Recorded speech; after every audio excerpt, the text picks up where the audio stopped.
ici, joli exercice de manipulation d'espace vectoriel. Tu prends un espace vectoriel de dimension n sur un corps quelconque.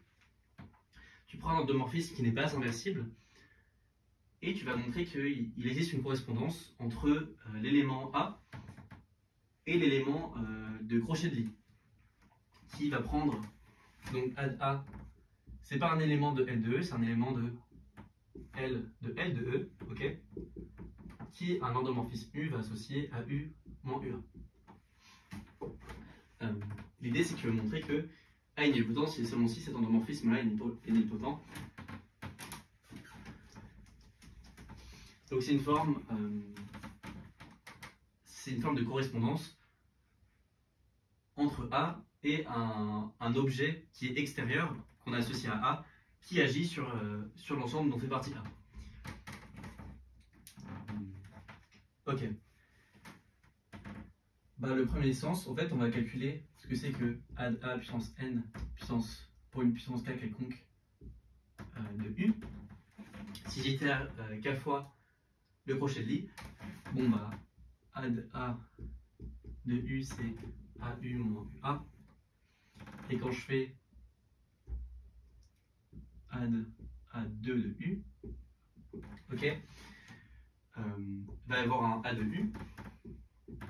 Ici, il va y avoir un moins UAU, moins AUA, plus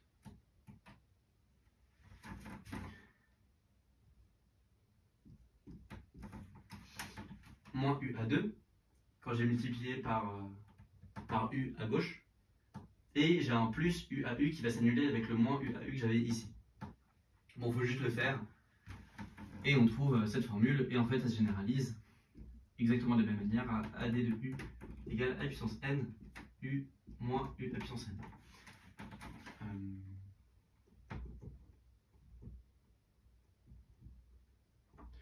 Ok. Donc, évidemment, on voit dans cette formule que si A est nilpotent, on a A puissance N égale 0. Et donc, ça, c'est égal à 0 si A puissance N égale 0. Okay, donc, on a un sens qui est fait, qui est que si A est nilpotent, A de U va être nilpotent. Et là, on n'a pas encore supposé que A n'était pas inversible. Pour faire l'autre sens, on suppose que à partir d'un certain rang, on a que... Je vais supposer que j'ai un cas tel que AD de A puissance K égale 0. On ne peut pas supposer que K c'est égal à N parce que on n'est pas sur un élément de L de E, on est sur un élément de L de E, et L de E c'est de dimension N carré. Donc on ne peut pas supposer que l'indice de nilpotence est plus petit que N, mais ça ne va pas du tout être grave. Donc ce qu'on a, c'est que pour tout U, quand on évalue ça en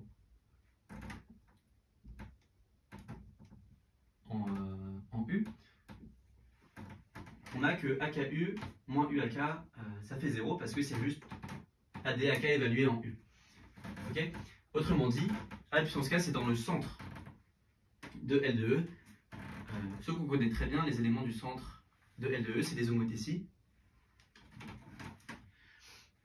Donc A puissance K homothétie. Mais comme A n'est pas inversible, on a que A puissance K égale 0. Okay. Il y a aussi d'autres manières de faire cet exercice. On peut visualiser très bien dans une bonne base choisie de Mn de E, ça peut être un exercice. Si tu regardes une bonne base de Mn de K, en fait, je peux montrer que la matrice de l'adjonction peut avoir une tête très gentille. Je ne vais pas en dire plus, mais c'est un très bon exercice. Et aussi, il me semble que, peut-être que je le ferai, on a la même équivalence avec A diagonalisable et A de U diagonalisable. Donc il y a une forme de correspondance très forte entre A et son adjonction, son endomorphisme d'adjonction. Ce qui est toujours très cool quand tu veux étudier des défauts de commutativité dans une algèbre, de regarder les morphismes d'adjonction sur l'algèbre.